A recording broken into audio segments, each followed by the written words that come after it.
Police सेवकों के प्रकरण में उनके परिवार के किसी भी पात्र सदस्य, महिला हो या पुरुष, को विकल्प के आधार पर पुलिस विभाग के अलावा अन्य विभाग में राज्य के किसी भी जिला या संभाग में नियुक्ति दी जा सकेगी। पहले अनुकंपा नियुक्ति यथासंभव उसी विभाग या कार्यालय में देने की व्यवस्था थी जिसमें दिवंगत शासकीय सेवक निधन से पूर्व कार्यरत था।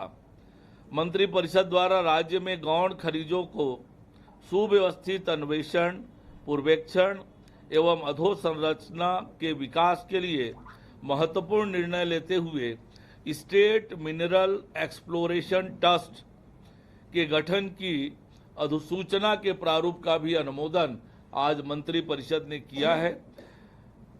आप सबको मालूम ही है कि छत्तीसगढ़ में स्टेट मिनरल एक्सप्लोरेशन ट्रस्ट के तहत समस्त गौण खनिजों से प्राप्त होने वाली रॉयल्टी 2% राशि अतिरिक्त रूप से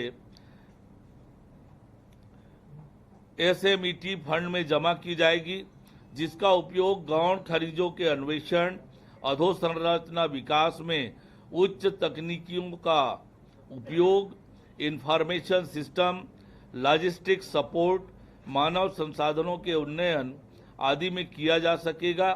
भारत सरकार के नेशनल मिनरल एक्सप्लोरेशन ट्रस्ट की तर्ज पर राज्य में स्टेट मिनरल एक्सप्लोरेशन ट्रस्ट का गठन किया जाएगा। इससे खनिजों के संबंध में एक बड़ा ऐतिहासिक निर्णय आज का ये निर्णय है। Thank you. सब्सिडी की राशि जाएगी और उसका हिसाब किताब किया जाएगा। राज्य की वित्तीय सहायता उन घरेलू उपभोक्ताओं को प्राथमिकता दी जाएगी जिनके सोलर पावर प्लांट का ग्रिड सिंक्रोनाइजेशन 1 अप्रैल 2025 या इसके बाद हुआ है।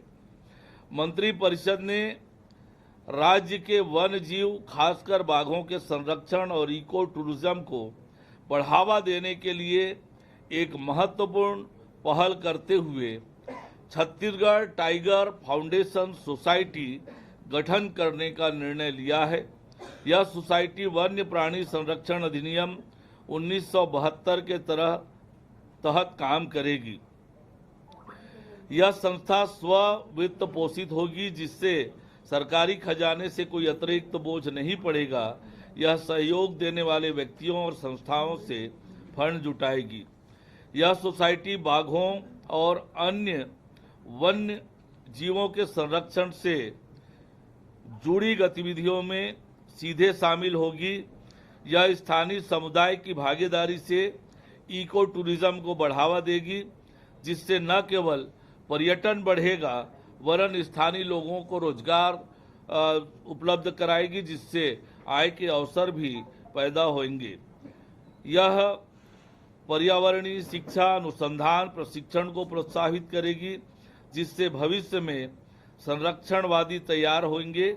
इस पहल से संरक्षण के लिए बाहरी धन, विशेषज्ञता और संसाधन मिलेंगे, जिससे स्थानीय समुदायों को रोजगार के नए अवसर मिलेंगे और राज्य का पर्यावरणीय संतुलन बना रहेगा। यह छत्तीसगढ़ में वन्य जीव संरक्षण के क्षेत्र में एक मील का पत्थर साबित होगा, जो जैव विविधता की रक्षा के साथ साथ इको टूरिज्म को मजबूत करेगा। मंत्रिपरिषद द्वारा अशासकीय अनुदान प्राप्त शिक्षण संस्था रामकृष्ण मिशन आश्रम नारायणपुर की सहयोगी संस्था Vivekananda institute of social welfare एवं सेवाएं छत्तीसगढ़ विश्वास को रामकृष्ण मिशन आश्रम नारायणपुर के मर्ज करने का अनुमोदन किया है।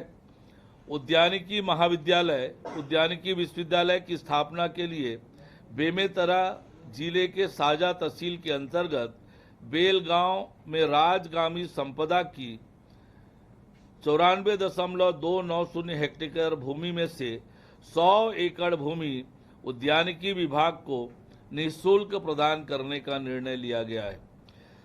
हम सब जानते हैं कि जशपुर जिले में महिला स्व सहायता समूहों द्वारा हर्बल, महुआ, चाय जैसे पारंपरिक उत्पाद जस प्योर ब्रांड के तहत तैयार किए जा रहे हैं।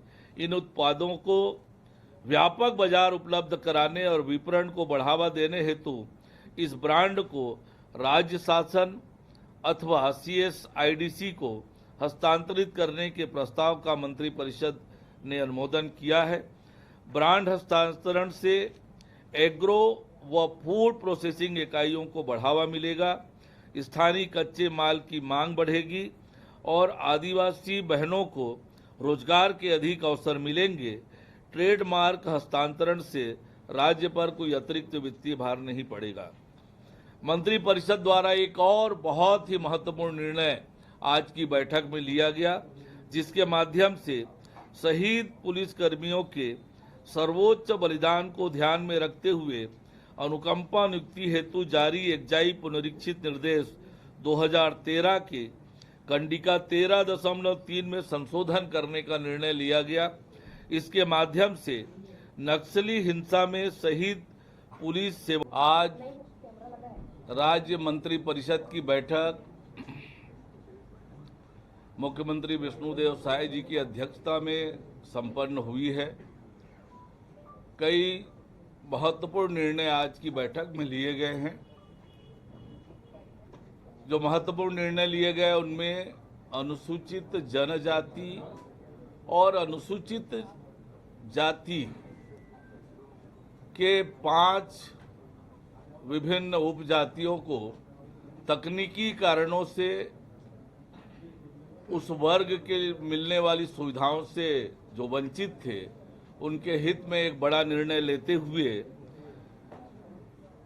डिहारी कोरवा, बघेल छत्री, संसारी उराव तथा पविया समाज के विद्यार्थियों को अनुसूचित जनजाति के समतुल्य तथा डोमरा जाति के विद्यार्थियों को अनुसूचित जाति के समतुल्य राजमद से राज्य छात्रवृत्ति तथा शिष्यवृत्ति प्रदान किए जाने एवं छात्रावास आश्रमों में स्वीकृत सीट के अधीन प्रवेश दिए जाने की सुविधा प्रदान करने का ये बहुत महत्वपूर्ण निर्णय आज की बैठक में लिया गया।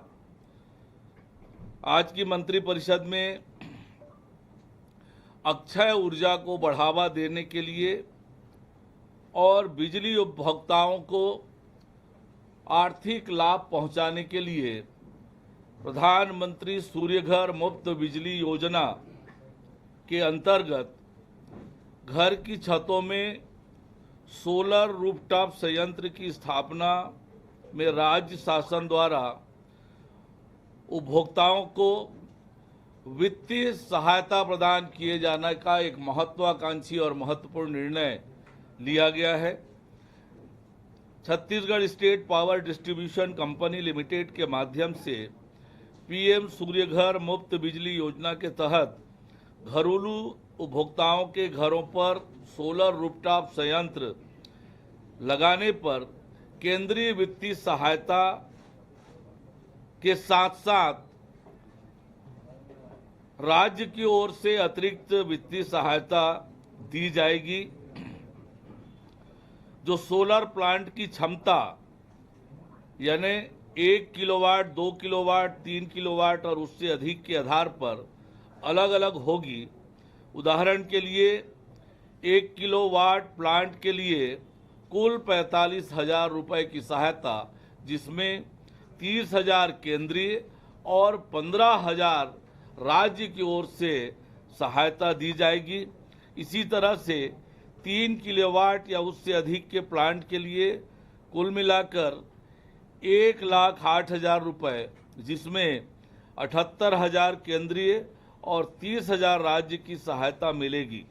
Housing society residential welfare association के लिए भी इस तरह की सहायता प्रस्तावित की गई है। यह अनुदान CSPDCL को अग्रिम रूप से मिलेगी और वही इसे लाभार्थियों को देगी। वर्ष 2025-26 में 60,000 और 26-27 में 70,000 सोलर प्लांट की स्थापना का लक्ष्य रखा गया है। इससे वित्तीय वर्ष 2025-26 में 180 करोड़ और 26-27 में 210 करोड़ रुपए का वित्तीय भार आएगा। CSPDCL इस योजना के क्रियान्वयन एजेंसी होगी और नवीन एवं नवीकरण ऊर्जा मंत्रालय भारत सरकार के दिशा निर्देशों के अनुरूप इसे लागू करेगी। कंपनी इस योजना के संचालन के लिए एक अलग बैंक खाता खोलेगी जिसमें सब्सिडी की धन्यवाद। आप देख रहे हैं दैनिक चिंतक। आगे की अपडेट के लिए बने रहें हमारे साथ। हमारे चैनल को लाइक, सब्सक्राइब और शेयर करना ना भूलें।